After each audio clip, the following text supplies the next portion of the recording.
ruin has come to our family. You remember our venerable house?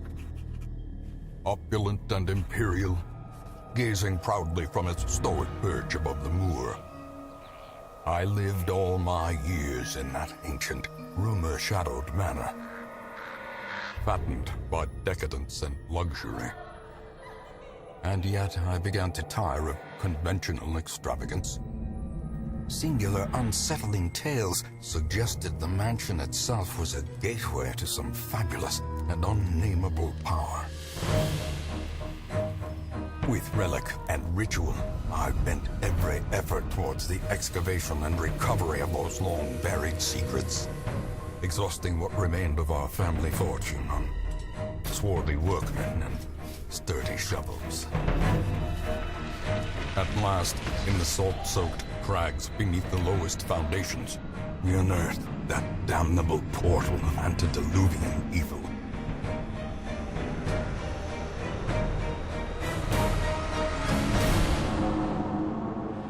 Our every step unsettled the ancient earth. But we were in a realm of death and madness. In the end, I alone fled laughing and wailing through those blackened arcades of antiquity, until consciousness failed me.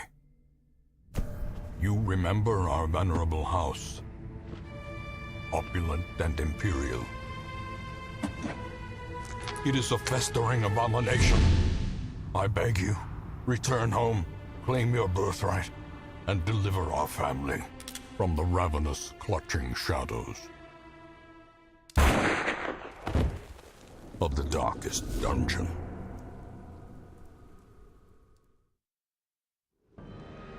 Hello everyone, hello everybody, my name is J.A.S, but you may call me Game, and welcome to Darkest Dungeon, a game that I have to record again because of a weird technical issue. But anyway, this is a game that is insanely awesome, alright? And I'm just going to get into it. So the first thing is you have 3 campaigns that you can do, 3 different little stories. I have one that was off camera, and it still is going to be off camera. I'm going to have one for streaming, which I will be doing tomorrow from 7 p.m. to whenever. And I have one, which is going to be for series. So let's call it... Actually, let's just have it be the Darkest series. So there we go. The best way to show this game off, by the way, is to just get into it. So that's what we're going to do. So let's begin, shall we?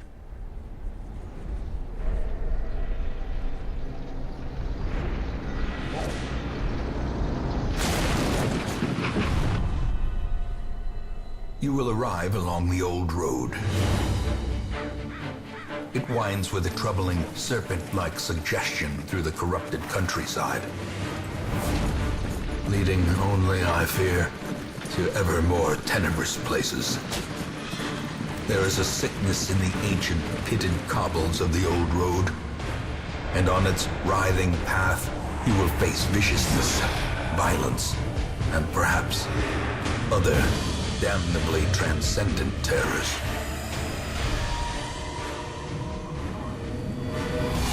So steel yourself, and remember there can be no bravery without madness. The old road will take you to hell, but in that gaping abyss,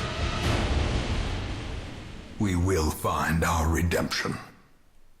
I love this intro so much. So good. Honestly. Now, to explain very quickly, this is a turn-based combat system with a crap ton of mechanics into it, and you'll find them throughout the series. I'm just going to be recording for about half an hour, so you guys have a little 2-part special, at least for the first session. Additionally, okay, there is a lot of stuff in this game that is insane, and we're going to see all of it, so let's just get into it. There we go, so we have Reynald. Ooh. Okay, so you are currently in a room to move forth, click on another room on the map display. This will take you to the connecting hallway. So as you can see, this has a room-based system, and I will head along this hallway and enter into this room as soon as I click. But we have Reynold, the Crusader, and Dismas, the Highwayman. They have some stats here: accuracy, crit, damage, dodge, protection, and speed. We have health. We have, what is this, stress? Stress. And there's a lot of stuff to this. Brigands have run up these lanes. Keep to the side path. The hamlet is just ahead. While in a hallway, press D to move forward, A to move back. If you prefer, you can use the mouse to click ahead or behind the party to move. I'm just going to use a little bit of both. So, one thing that goes on in this is a stress-based... this thug in brutal fashion, that all may hear of your arrival. This is very, like... This is a very talkative game, I think you can realize. But, as you can see, it's turn-based, so he got first turn. And now I get to hit him as well, and I'm going to be using an open vein. So I hit him for 9, and I also caused the bleed effect. And then we'll hit him with smite. There we go, he's As the fiend dead. falls, a faint hope blossoms. And because I won, we got some gold, which can be used to get stuff. Alright, so interactive objects like that tent. While exploring, you often find interactive objects. Click or press W to investigate. Take a look at this tent. Alright, check inside. And they left valuables, so we got some Leave jade nothing unchecked. and gold. There is much to be found in forgotten places. And this early part is filled with vocal. An ambush. Send these vermin a message. The rightful owner has returned, and their kind is no longer welcome. It's a very vocal start to the game, so it is slightly annoying. We're gonna do a stunning blow on this guy, because it'll stun him, hopefully. Nope, he resisted, great. The idea is to stun this guy, so he can't do just crap tons of damage. That's the idea. Dazed, reeling, about to break. No, they're not about to break. How quickly the tide turns. But yeah, I really do love I love turn-based games. I really do. They're my favorite type of one of my favorite types of games. And this has a ton of mechanics. Like this thing right here. You're gonna find out what that's like. Okay? And it gets very nuts. This guy is almost going to die. He is almost going to die. Okay. This is not good. He's gonna die. This hasn't happened to me, like at all. But he is going to die. Unless that guy gets killed, like right now.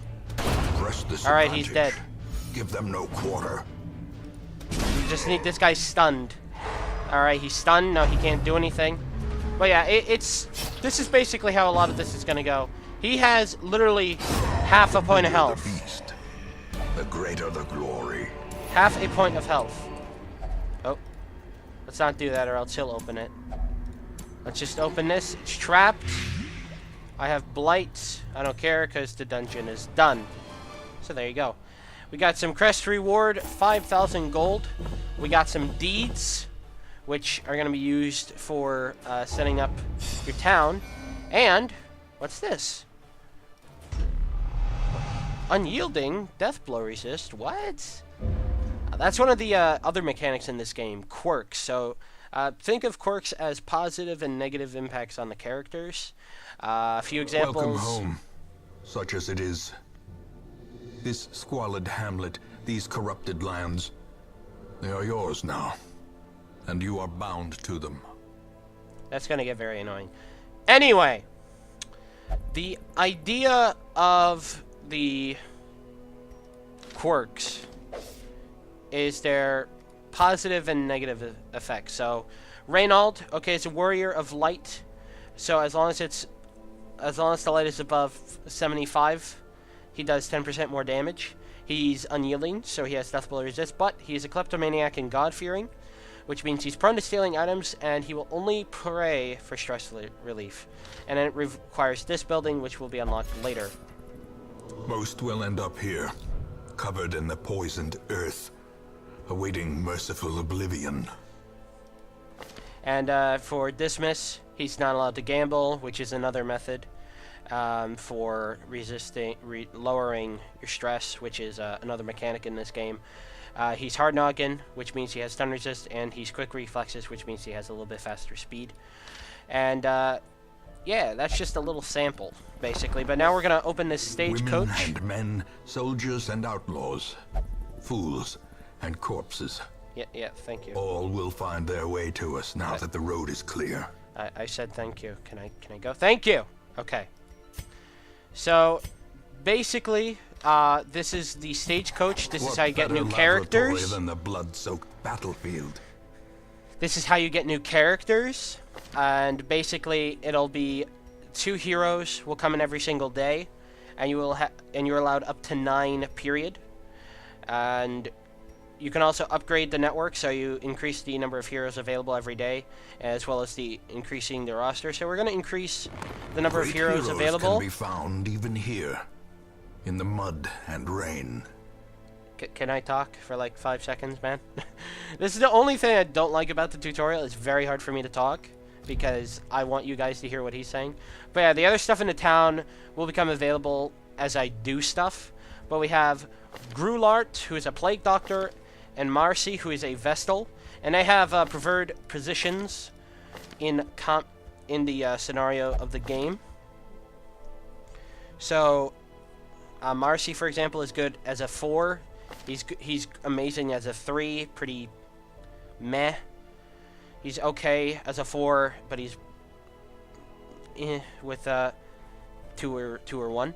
He's a fast healer, which means he has more heal received in a camp. That's something we'll find next session. If he's in the Warrens, he has stress resistance.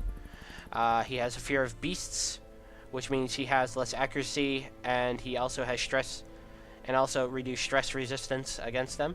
And he also has rabies, so he has less accuracy, but more damage. So he is basically inaccurate as balls.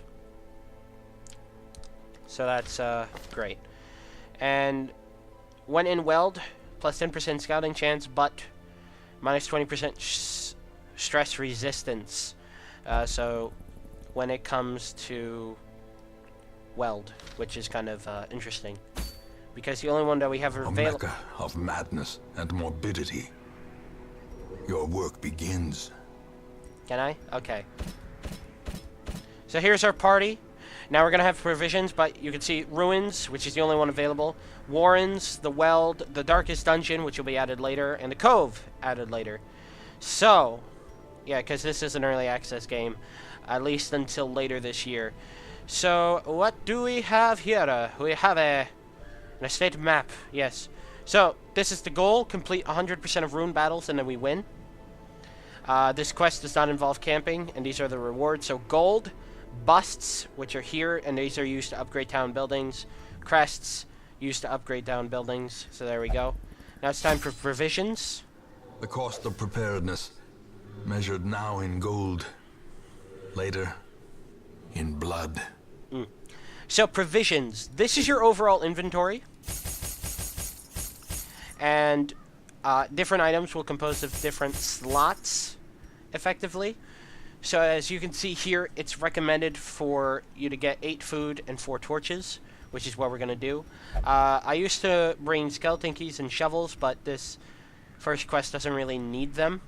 But later I will be getting one of each at least, because honestly I think they're really good. So with all that said, let's get into it. Now, I find the idea of this game to be very good. I really love the Gothic style of it. The guy who did the music for... Oh god, my nose.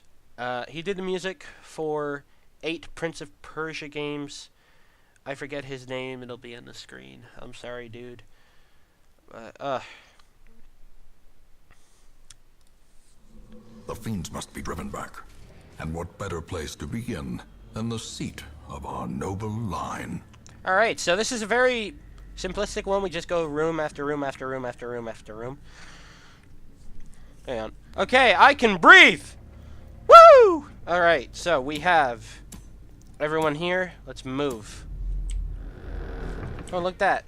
We have something. And we'll have Reynald open it because he's got a lot of health. An Iron Maiden. Oh, foul-smelling air. Okay, at least it wasn't anything bad. Oh, there was a trap. And he took Curious is 8 the points of trap damage. maker's art. His efficacy unwitnessed by his own eyes.